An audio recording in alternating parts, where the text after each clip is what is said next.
अस्सलामुअलैकुम। दुनिया भर में बिलअमूम और पाकिस्तान में बिलखसूस अपने हक के लिए पुरअमन जद्दोजहद करने वालों को हमारा सलाम। और इस वक्त हज़ारों लोग जमा हैं लाहौर सेक्रेटेरिएट के इर्द गिर्द। और उसमें क्या हुआ ये तफसील हम आपको बताने जा रहे हैं कि अब जो ये रात को मैं वीडियो रिकॉर्ड करवा रहा हूँ तो कुछ देर पहले रहमान बाजवा साहब ने क्या कहा और उनसे जो मुलाकात की गई बिल आखिर 3 दिन के धरने के बाद उसमें क्या तय हुआ। लेकिन इससे पहले हम आपको ये बताते जाएं कि ईओबीआई, पीटीसीएल और नेशनल बैंक के पेंशनर्स भी अब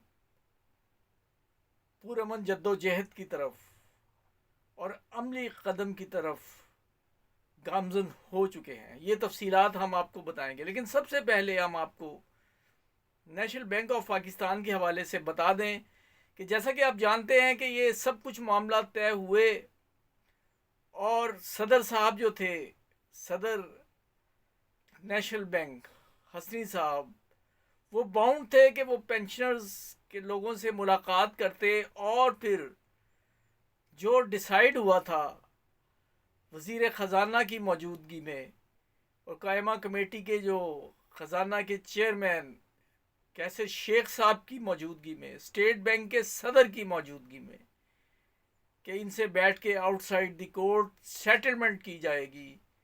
और जिन निकात पर इत्तफाक हुआ था वो बिल्कुल सदाए बिल सहरा साबित हुई और कोई शख्स मुलाकात के लिए नहीं आया। और अब नेशनल बैंक के पेंशनर्स ने भी कमर कस ली है और कल हमारे सामने जफ़र सादिक साहब ने कुछ हमें बात हुई है उनसे, वो बताने जा रहे हैं कि वो आगे क्या कर रहे हैं। और ये एक हकीकत है कि लाहौर के जो धरना है उसने बहुत सारे पेंशनर्स की उम्मीदें जो हैं वो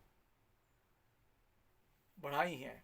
और ईओबीआई के हवाले से अगर हम बात करें तो हर शख्स ये कह रहा है कि हमें, मुझे कुछ तो कमेंट्स मौसूल हो रहे हैं और कुछ लोग जो है मुझे फ़ोन पे ये कह रहे हैं कि हमें भी इसी किस्म की जद्दोजहद की ज़रूरत है।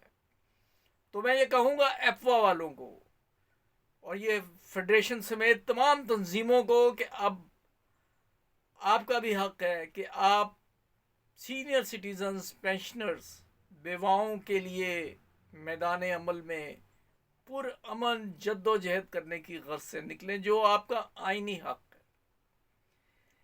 हैविंग सेड दिस, अगर हम पीटीसीएल की बात करें तो पीटीसीएल वाले भी, जैसा कि मैंने आपको बताया, अपनी स्ट्रगल शुरू कर चुके हैं।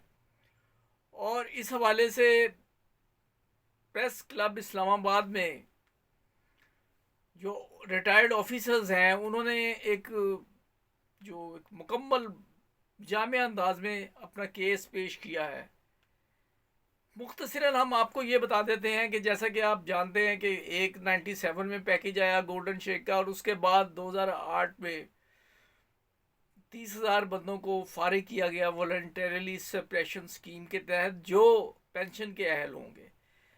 इसके अलावा 2 कैटेगरीज बनाई गई थी। दूसरे कैटेगरी के मुताबिक उन्हें लमसम अमाउंट दी गई और जिन्हें पेंशनर करार दिया गया उनके लिए यह तय हुआ था कि सबका जो क़वानीन है हुकूमत के उसके मुताबिक पेंशन जो है वो मिलती रहेगी। लेकिन वो 2010 तक तो ऐसा हुआ, लेकिन बाद में पेंशन जो है ट्रस्ट वालों ने अपनी मर्जी से देनी शुरू कर दी। ये इनका केस है। तो अब हम आ जाते हैं असल खबर की तरफ कि रात गए क्या हुआ। बिलाखिर हुकूमत पंजाब को 3 दिन के हज़ारों लोगों के इज्तिमा के बाद कुछ होश आई और वो भी होश उस वक्त आई जब सेक्रेटेरिएट को घेर लिया गया। उसके बाद चीफ सेक्रेटरी साहब जो जिनके पास लुक आफ्टर चार्ज था शायद, उन्हें बुलाया गया मुलाकात के लिए और ये कहा गया कि आप स्ट्राइक ख़त्म कर दें, धरना ख़त्म कर दें, आपके मुतालबात पर अमल होगा। लेकिन इस वक्त चूँकि चीफ मिनिस्टर शहर से बाहर हैं, जब वो आएंगे तो उनके सामने ये मुतालबात रखे जाएंगे। नाज़रीन, ये मामला इतना आसान नहीं है, क्योंकि ये कैबिनेट की अप्रूवल अगर हो जाए तो फिर इतना आसान नहीं होता कि मामलात को जो है वो दूसरी तरफ ले जाया जाए। लेकिन जाहिर है कि चीफ एग्जेक्टिव जो है एक सूबे का, वो पावर में होता है, वो कर सकता है ऐसा। तो इनका ये कहना था, बाजवा साहब का जो दबंग, रहमान बाजवा साहब ने दबंग अंदाज में कहा कि नहीं, नोटिफिकेशन लिए बगैर हम नहीं उठेंगे। तो अब देखिए कल क्या होता है। लेकिन यहाँ ये वजाहत ज़रूरी है कि केपीके वालों ने फेडरल बजट के मुताबिक जो है बेनिफिट्स दे दिए हैं, लेकिन बहुत सारी फील्ड्स हैं, और इस पूरे पाकिस्तान में इस वक्त सबसे मजलूम तबका, हमारी बदकिस्मती है, वो असातिज़ा का है। अगरचे तमाम महकमों के लोग जो है वो एहतजाज में हैं, तो खैबर पख्तूनख्वा में भी इसी नौइयत का जो है वो एहतजाज जारी है। और इसके अलावा कराची में तो एक नाखुशगवार वाक़या भी हुआ है हमारे ज़राए के मुताबिक, कि वहाँ एहतजाज किया गया टीचर्स ने और उन पर तशद्दुद किया गया। कुछ हल्के इसकी तरदीद कर रहे हैं, बहरहाल फुटेजेस मौजूद हैं। तो नाज़रीन, अब देखिए कल क्या होता है। लेकिन हम इजहार यकजहती करते हैं, ये तमाम मुलाजमीन, क्योंकि ये पेंशन का भी सवाल है। बहुत ज़्यादती की है पंजाब गवर्नमेंट ने कि फेडरल के जो बेनिफिट्स हैं, जो फेडरल ने दे दिए अपनी ज़रूरत के तहत, समझे सियासी ज़रूरत कह लें या उनकी नेक नीयती कह लें शहबाज शरीफ साहब की, बहरहाल उन्होंने बेनिफिट दे दिए। लेकिन इस बेनिफिट को तकरीबन तमाम सूबों ने इसी तरह मिनो आन कबूल किया। लेकिन यहाँ लीव इनकैशमेंट जो है वो एक बहुत बड़ा सहारा होता है, एक आस होती है सरकारी मुलाजिम की, उसे इनिशियल पे कर दिया गया। वो नोटिफिकेशन वापस लेने का मुतालबा है। और आज ही मैं देख रहा था, गुज़श्ता दिनों नोटिफिकेशन हो चुका है केपीके का भी, कि वो जो इजाफा है वो रनिंग की बेस पे हो रहा है, ना कि इनिशियल की बेस पे। और यही मुतालबात जो हैं पंजाब के लोगों के और वफाकी मुलाजमीन और पंजाब मुलाजमीन, यानी तमाम मुलाजमीन का इस वक्त इत्तफाक राय है।